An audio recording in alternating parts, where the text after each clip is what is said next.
positif dari doa di sekitar kita ini juga mempengaruhi mengerucutnya energi kesembuhan, Pak. Ini penting. Maka dalam pengalaman juga saya punya teman saya share semua. Mohon doanya, mohon doanya, mohon doanya.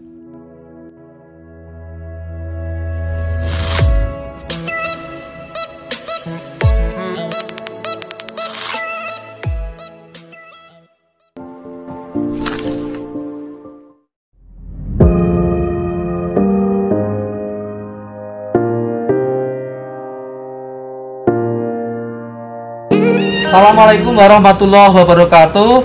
Salam olahraga, satu tekad, satu hati, kita bisa. Loh, ada bisa Pak ya? Bisa, saya sudah biasa olahraga soalnya. Oh gitu.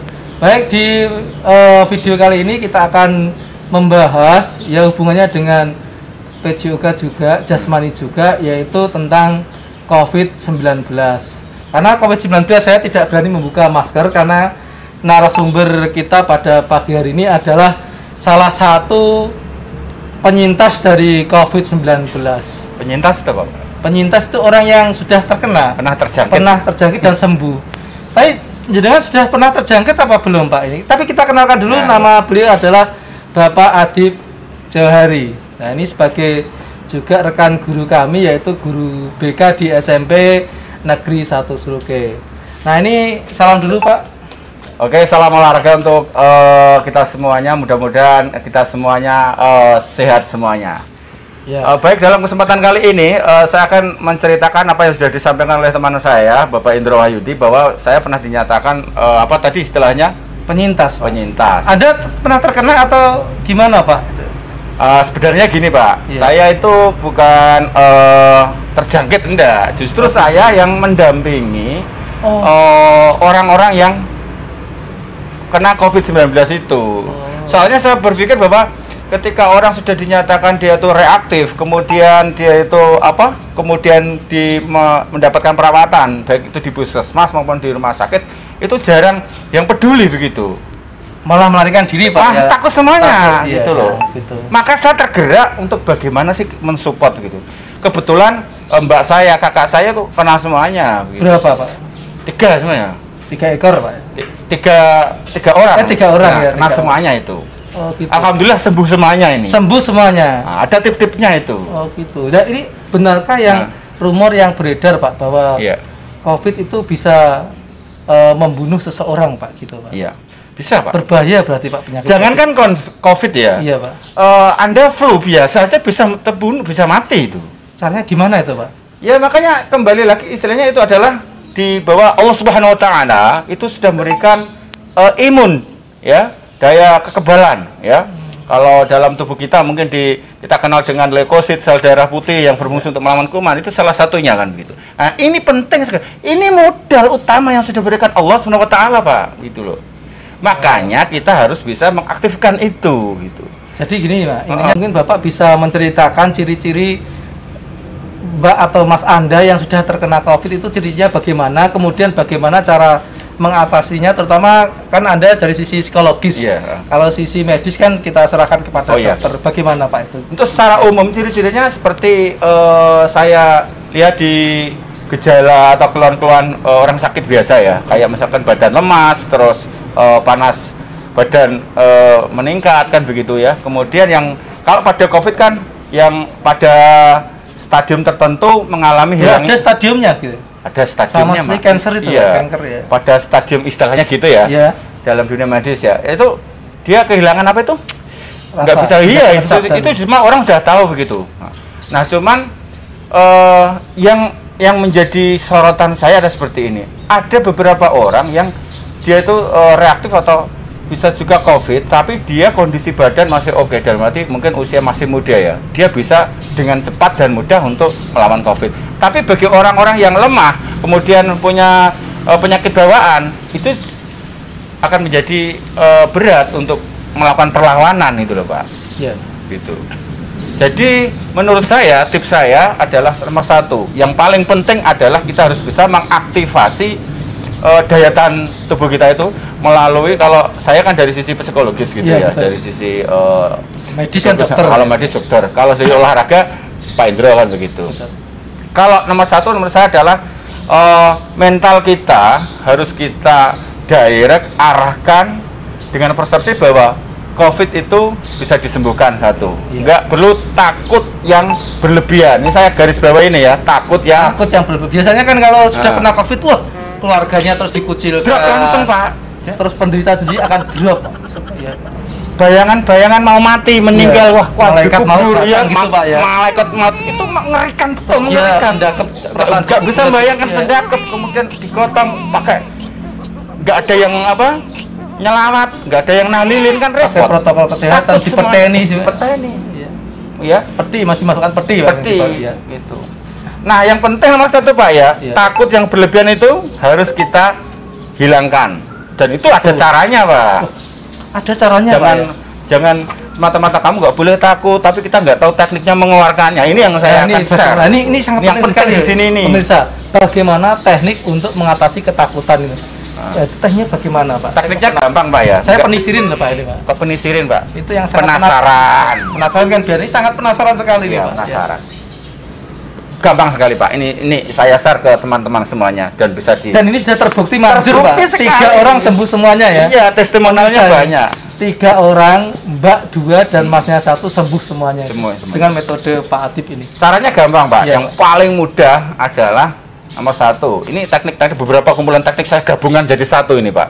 Itu bukunya ada Pak itu? Ada banyak. Ya, cuman kalau berarti Anda bukan ngarang sendiri Pak? Ya enggak lah, ada dasar ilmiah dan pengalaman Pak. Pengalaman, praktisi juga. Iya. Sekarang seperti ini. Kita membayangkan rasa takutnya munculkan dulu. Misalkan rasa takut mah dimunculkan dulu. Misalkan takut, wah bayangan saya nanti kalau saya COVID ya mau digotong itu kan takut. Bayangin dulu. Dibayangin dulu ketakutannya, dimunculkan dulu. Iya, iya. Kalau sudah pegang dadanya. Ya. Dadanya sendiri Pak. Dadanya sendiri, masa dadanya tetangga kami nanti malah dimarahi sama orang lain ya gitu. Setelah dipegang kemudian ucapkan sugesti ini, penting sekali. Ini yang penting. Ya Allah. Ini ya. Mic-nya mungkin didekatkan Bapak bisa ini. Ya Allah. Ya Allah. Perasaan ya. Kita langsung praktek nih. Iya ya. Ya Allah. Ya Allah. Walaupun saya sakit COVID-19, saya menerima dengan ikhlas. Dan saya serahkan kesembuhannya kepadamu ya Allah. Tarik nafas, hembuskan pelan-pelan. Ulangi sebanyak-banyaknya. Nah, kok sebanyak-banyaknya kenapa? Ada pertanyaan aja. Ntar Pak, saya tadi aja enggak hafal atau nanti saya tulis di sini aja ya. Ya pemirsa nanti bisa lihat di sebelah belakang kita. Itu. Nanti logikanya seperti ini. Ya. Kenapa kok dimunculkan? Itu alam bawah sadar itu dimunculin, ya. Ada Pak alam. Selain alam nyata, alam barzah juga ada alam barzah itu besok ya kan enggak tahu ya. Ini alam bawah sadar. Ini alam bawah sadar ya, tidur, mimpi itu alam bawah sadar. Itu dimunculkan. Kenapa dimunculkan? Kita mau fokus yang mau dikeluarin itu ketakutannya. Kemudian kenapa berserah diri? Karena kalau pada posisi orang berserah diri itu posisi zero mind. Wes pasrah harus dibatani, harus mati. Zero itu nol ya, main pikiran di nol kan. Pikiran di nol kan ya. Pasrah. Pasrah itu artinya nol, wes nol. Pokoknya terserah Allah nanti mau. Orang wes pasrah, dia mau gimana mau pasrah. Nah, saat zero mind itulah nanti dan saya serahkan kata-kata tadi kan, dan saya serahkan kebalikannya. Tadi yang pertama kan walaupun saya. Kebalikannya harapan yang diinginkan. Walaupun saya sakit, kemudian saya serahkan kesembuhannya padamu. Misalkan kok lagi cemas, berarti kata-katanya juga ya Allah, walaupun saya cemas, saya menerima dengan ikhlas. Intinya ketakutan itu dimunculkan, kemudian kita menerima dengan ikhlas, dan menyerahkan kesembuhannya padamu. Itu intinya. Gak banyak orang yang tahu. Hanya itu Pak ya. Hanya diulangi sebanyak mungkin. Nanti rasakan sensasinya. Loh, saya tadi mengucapkan pertama kali aja bulu kuduk saya terus merinding kok. Kayak ada jemborok gitu. Semborok semua lah saya tadi. Itu kalau jeneng ngalami betul itu malah gak terima jemborok. Nangis toh Pak. Langsung nangis. Oh, saya sehat ini aja jemborok apalagi yang langsung. Nah, itu penting sekali. Pemirsa, jadi satu, ketakutan dalam pikiran itu hilang. Logikanya semakin kita tenang, ya, pikiran kita tenang, maka tubuh akan maksimal optimal untuk memproduksi antibodi. Oh, makanya kadang kita cemas, asam lambung juga meningkat. Makanya Penyakit kemarin banyak. Apalagi jantung Pak ya, kalau was-was kan detaknya duk-duk-duk yang gitu. terjadi kan malah langsung madek bes. Debes itu apa? Iya. Betul madek itu yang langsung glebak. Kan sudah tidur. Oh, ini banyak yang terjadi seperti itu. Makanya ini penting sekali, Pak. Ini di dunia, di nasional belum ada Pak. Belum ada. Ini Baru hanya kali ini. khusus Dan untuk- 3 orang berhasil Pak ya. Ya, alhamdulillah. Kalau ini teknik ini berhasil mungkin panjenengan bisa diundang ke rumah sakit terus loh Pak untuk Wah ya saya Pak menjadi, nanti ya tim ahli. teman-teman yang sakit itu saya belin semua, saya kasih motivasi begini. Ada tip-tip pengalaman ya, termasuk penggunaan kayu putih ya kan Iya. di masker. Iya. Logikanya ya menyegarkan itu dan itu betul gitu. Pengalaman kita saya. fresh, kita Saya kan nggak fresh. melegitimate tapi itu menjadi pengalaman. Sama minuman saya coba juga, saya walaupun saya terjangkit tapi saya coba juga ternyata enak juga melegakan. Kemudian ada beberapa pengalaman ya. Soalnya kenapa? Saya pas nungguin di rumah sakit itu yang warung kan saya sedih pada waktu, nggak ngerti piye dah. Saya dibilangin sama warungnya, "Gak usah sedih Mas, aku sudah mari kok." Iku loh Mas, apa tae dikasih tatas kayu Saya sudah putih. mencoba setiap hari Pak. Setiap Aku sudah mari dah. Saya kan semangatan gitu. minum teh hangat, saya tetesi Seger minyak kayu putih. Malah kemarin salah ya Pak. apanya? Saya netesnya minyak tawon. Karena panas sekali. Jangan. 3 tetes Enggak aja panas jangan. Pak. Enggak usah Enggak takut kayak keracunan, gitu. enggak usah berlebihan. Itu kenyataan ini kita bicara seperti ini kan dari pengalaman-pengalaman. Betul. Ya, kalau mau dikaji secara medis ya nanti silakan dikaji kan begitu. Apalagi sekarang Tapi vaksin pengalaman sudah gitu. ada Pak ya. Vaksin sudah ada. Sudah. Terus satu lagi nih pengalaman ya, setelah ditetesi masker ini, Iya. kemudian tehnya itu, kemarin temannya Bapak yang Mbak Undes itu juga Ya, kemarin sekarang saya alhamdulillah ya kan. ada anak buah saya, Oh, murid saya, oh. karena saya laporkan dengan itu. Sekarang Gimana sudah bisa perkembangannya merasakan lagi dia membaik. Kemudian gitu. ada satu lagi tip yang benarnya saya dapat informasi dan kita praktekkan, namanya orang sakit itu kan mau sembuh kan. sekarang? Tirakatnya Oh, bermacam-macam tirakat, Pak ya, begitu. medis juga. Salah satunya adalah kita membuat sebuah minuman itu dari air kelapa, degan itu loh ya. Kemudian 1 gelas, kemudian diberikan jeruk nipis itu ya, diparut gitu terus diperes gitu. Ditambah air Madu nggak? Pakai madu, madu ya? kemudian garam. Garamnya ya sedikit aja gitu. Saya kemarin kan dapat info Itu dari ya? garam Himalaya tuh, saya pesan 1 kilo Pak. Iya itu, apalagi garamnya garam dari India, iya kan, bagus. Himalaya itu. Iya itu. Nah jadi seperti itu, Pak, pengalaman saya. Alhamdulillah, saudara-saudara saya sembuh, alhamdulillah. Padahal sempat drop juga ya katanya sudah Pak. drop, Itu kalau orang lain mungkin sudah bablas loh Pak. 12, banyak yang mereka kan kemarin 12. Usia saudara Terus, jenengan kan di atas 4 Dia punya bawaan juga, gula darahnya tinggi. Oh, Kemarin gitu. itu juga ada stroke ringan juga katanya. Ada stroke ringan, Oh, gula darah. Iya. Tapi biasanya kan yang Kalau meninggal ngomong aja udah nggak bisa. Itu. penyakit-penyakit. Makan itu muntah. Ulah. Terus gimana bang orang itu, ya kan? Makan muntah. Kita bawa ke rumah sakit. Kenapa dibawa ke rumah sakit? Ini penting sekali. Jangan punya persepsi negatif tentang rumah sakit. Yang rumah sakit terus Rumah di-COVID sakit ke, sudah gitu. semaksimal mungkin. Iya. Oh, Saya gitu, tahu Pak. betul. Gitu, sudah semaksimal mungkin untuk membahayakan. Nggak doyan makan diimpus, ya kan? Kadang kan Dikasih gini Pak, vitamin. ada orang takut, wah aku sudah nggak punya merasa sulit, membau sulit. Aku kok kayak kalau di rumah sakit terus langsung di COVID terus Enggak, diisolasi. itu yang malah terjadi salah susah paham, semua. betul, salah paham. Jadi orang bilang loh, kemarin saya ditelepon itu. Halo Pak Adip, iya gimana? Mbaknya gimana? Di rumah sakit, waduh, ya nyoro Pak.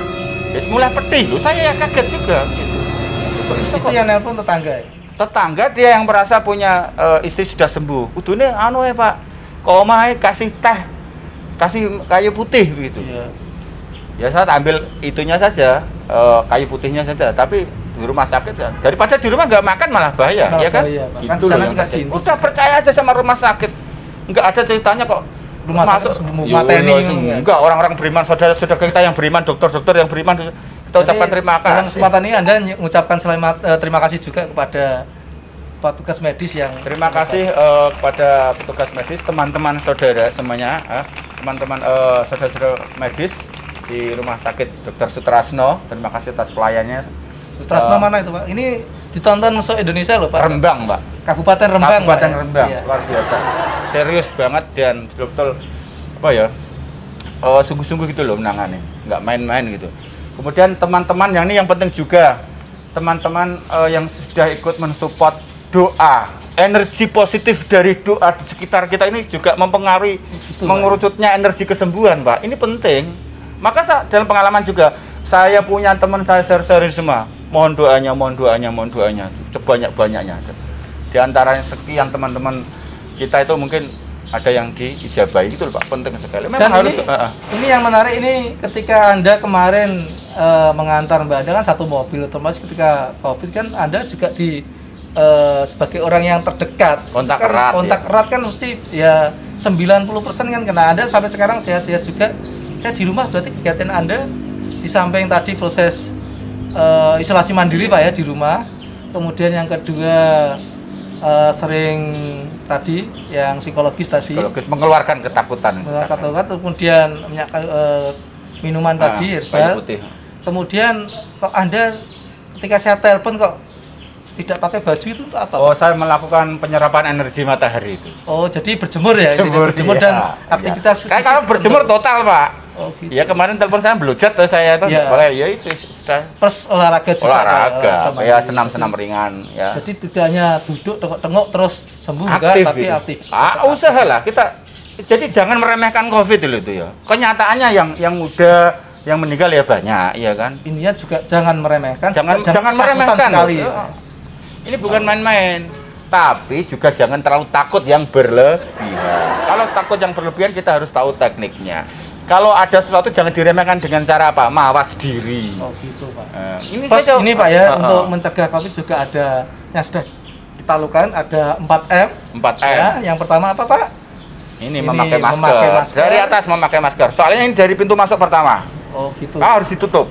Masker ya. Ya kan? Kemudian yang kedua ini ke bawah kan? Tangan. Soalnya kenapa? Ini sering kita nyentuh-nyentuh. Oh gitu. Berarti mencuci. Jadi aset-aset yang dia tertularnya itu harus di blok dulu. Kemudian yang ketiga Pak kita ini Pak kayaknya menjaga jarak. Menjaga jarak ya minimal. Soalnya 1 meter berarti ya. Kita sudah pakai masker, sudah cuci tangan, tapi kalau takut-takutan ya bisa tertular Pak. Ya, menjaga jarak. Kemudian yang ketiga, yang terakhir apa Pak? Yang 4 ya. Hindari menjauhi kerumunan. Ya, menjauhi kerumunan. Soalnya di antara beberapa orang itu mungkin ada yang OTG atau yang karena kita nggak tahu. Dan artinya kalau kita masuk ke kerumunan, tingkat kontrol kita, kewaspadaan kita saya yakin malah melemah. Lebih baik Anda menjauh. Jadi menarik sekali pemirsa kalau kita lanjutkan ngobrol dengan Bapak Adib Johari sehari semalam saya yakin kok tidak cukup. Iya. Maka penting loh Pak ini. Ya kita cukupi sekarang. Terima kasih atas infonya Bapak. Semoga ini tingkat kesembuhan dan kita doakan makin meningkat dengan adanya tadi Pak video tips dari Bapak Adib Johari dan ada satu lagi Pak. Oh mau saya tutup ada lagi. Jangan saat ini penting juga Pak. Apa Pak?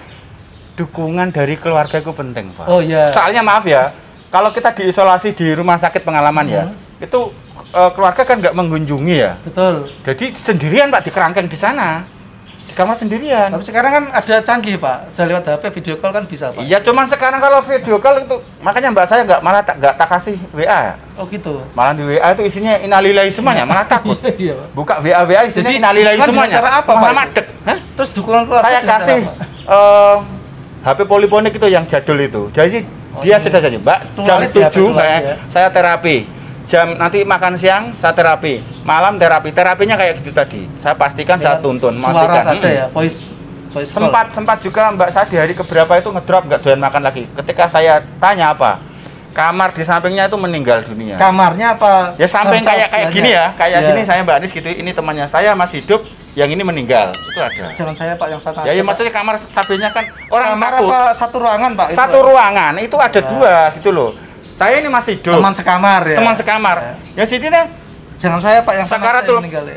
Sakaratul maut. Ya. Kan menakutkan. Nah, saya sendiri jangankan. Makanya support terus. Nah, intinya support terus dari keluarga. Terus kalau di rumah sakit Rembang itu ya, pagi itu pihak keluarga boleh ngirim. Tapi nggak boleh yang panas-panas misalkan ya jeruk atau nasi apa lah gitu ngirim nanti dititipkan nanti pihak keamanan Pak Kantip nanti diantarkan gitu siang diantarkan lagi malam diantarkan lagi nah di Barno ya kasihan lah di sana sendirian nggak ada yang ngirim jadi perlu dukungan dari keluarga dan teman itu penting. Terima kasih itu saja dan kami cukupi waktu cukup saja Pak ya nanti kita video berikutnya dengan Bapak Adib Johari dan itulah tip dari video kali ini sangat sangat bermakna atau sangat bermanfaat sekali. Bermanfaat ya. Sampai jumpa di video berikutnya. Nah, untuk mendapatkan video-video yang bermanfaat, jangan lupa subscribe, like, dan share, serta komen sebanyak-banyaknya. Terima kasih. Saya ucapkan wassalamualaikum warahmatullahi wabarakatuh.